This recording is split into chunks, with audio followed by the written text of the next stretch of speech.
సయే వేదం ససజ్జాగ్రే భగవాన్ ఆత్మమాయయ సదసద్రూపయాతాసౌ గుణమయ్యా అగుణో విభు. ఇందాక దీన్నే మనం మామూలు మాటల కింద చెప్పుకున్నాం.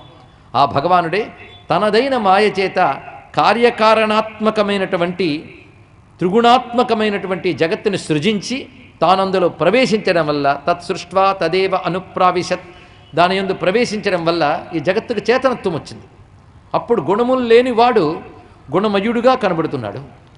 అటువంటి గుణమయమైన ఈ సృష్టిని తాను నిర్వహించేటప్పుడు భావయత్యేష సత్వేన లోకాన్వై లోకభావన లీలావతారానురతో దేవతిర్యంగ్ నరాదిషు. ఇది మొత్తం భాగవతానికి ఒక గుమ్మం లాంటి శ్లోకం ఇది. లీలావతారానురతో దేవతిర్యంగ్ నరాదిషు. ఆ భగవానుడు లోకరక్షణ అనే బాధ్యతని తీసుకుని సత్వమైనటువంటి విష్ణుస్వరూపంతో లోకరక్షణ నిర్వహిస్తున్నప్పుడు అందులో ధర్మరక్షణ వల్ల లోకరక్షణ సాధ్యమవుతుంది కనుక తానే ఈ ధర్మరక్షణకై అనేక లీలావతారములను స్వీకరిస్తాడు. ఆ స్వీకరించినప్పుడు వివిధ ఉపాధుల్లో స్వీకరించాడు. ఒక్కొక్కప్పుడు దేవరూపముగా అవతరించాడు, ఇంకొకప్పుడు జంతువుల రూపంలో అవతరించినవి ఉన్నాయి, ఇక మానవ రూపంలో అవతరించినవి ఉన్నాయి. ఈ అవతారములన్నీ కూడాను భగవానుడు తనదైనటువంటి విశుద్ధ సత్వగుణం ద్వారా చేస్తాడు. అంటే సత్వరజస్తమో గుణాలు అందరికీ తెలుసు. మన ప్రపంచంలో ఎవరి దగ్గర సత్వగుణం చూస్తున్నామంటే రజోగుణ తమో గుణాల కంటే సత్వగుణం అధికంగా ఉన్నవాడు అని తెలుసుకోవాలి, కానీ రజోగుణ తమో గుణాలు లేనివాడు ఎవడు ఉండడు. సృష్టిలో అందరూ త్రిగుణాత్మకమైనటువంటి వారి. సృష్టి అంటేనే త్రిగుణాత్మకం. రజోగుణ తమో గుణములు ఏమాత్రం లేకుండా కేవల సత్వగుణంతో వచ్చే మూర్తి అంటే సామాన్యమైన కాదు.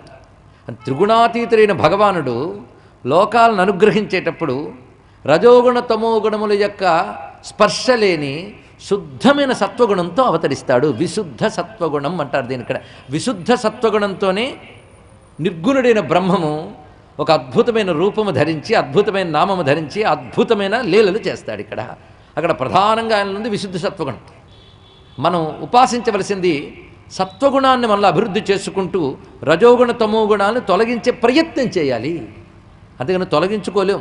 తొలగించుకునే ప్రయత్నం మాత్రం చేస్తూ సత్వగుణం పెంచుకోవాలి అంటే మనం ఏం చేయాలంటే రజోగుణ తమో గుణము దోషం ఇసుమంత కూడా లేని విశుద్ధ సత్వమూర్తిని ఉపాసిస్తూ ఉండాలి. ఇక్కడ అచ్చమైనట్టి సాత్వికపు మర్యాద అయినట్టి వాడు, అచ్చమైనట్టి గుండెకు మిక్కిలి దగ్గరైనట్టి వాడు, పచ్చని మైడాలు వాడు శ్రీరామభద్రుడై నీవు చెచ్చెర రావయ్యా వెంకటేశ్వర శేషాద్రి నిలయ అన్నారు విశ్వనాథ్ వారు.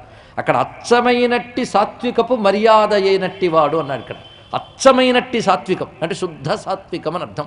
శుద్ధ సాత్వికం ఎక్కడ కనబడదు. ఒక్క పరమాత్మ ఆ శుద్ధ సత్వంతో వస్తాడు. కనుక త్రిగుణాలతో బాధపడుతున్న మనం సత్వము ద్వారానే త్రిగుణాతీత స్థితికి వెళ్ళగలం. రజోగుణ తమో గుణాలతో ఇంకా కిందకి పడిపోతాం. అందుకు మనం చేయవలసి సత్వగుణం పెంచుకుంటూ వెళ్ళాలి. సత్వగుణం పెంచుకోవడానికి మనకు ఆధారం ఎవరు? శుద్ధ సత్వ స్వరూపుడైన పరమాత్మను ఉపాసిస్తూ ఉంటే మనం క్రమంగా మన సత్వగుణం అభివృద్ధి చెంది పరమాత్మ యొక్క అసలు తత్వమైన గుణాతీత స్థితికి మనం చేరగలం. అందుకు భగవానుడి యొక్క లీలావతారముల స్మరణ. అందుకే మఠం వేసుకుని కూర్చుని మనస్సు నిగ్రహించి ఆ మనస్సును శుద్ధి చేయాలన్నా సాధ్యం కాదు, కానీ భగవాన్ యొక్క పవిత్రమైన లీలను స్మరిస్తూ ఉంటే మనస్సు అతి సహజంగా శుద్ధమైపోతుందయ్యా. అందుకే అన్ని యోగాల కంటే గొప్ప యోగం ఏంటంటే భగవల్లీలల్ని నిరంతరం కూడా స్మరించడం, వాటిని కీర్తించడం, అర్థం చేసుకునే ప్రయత్నం చేయడం.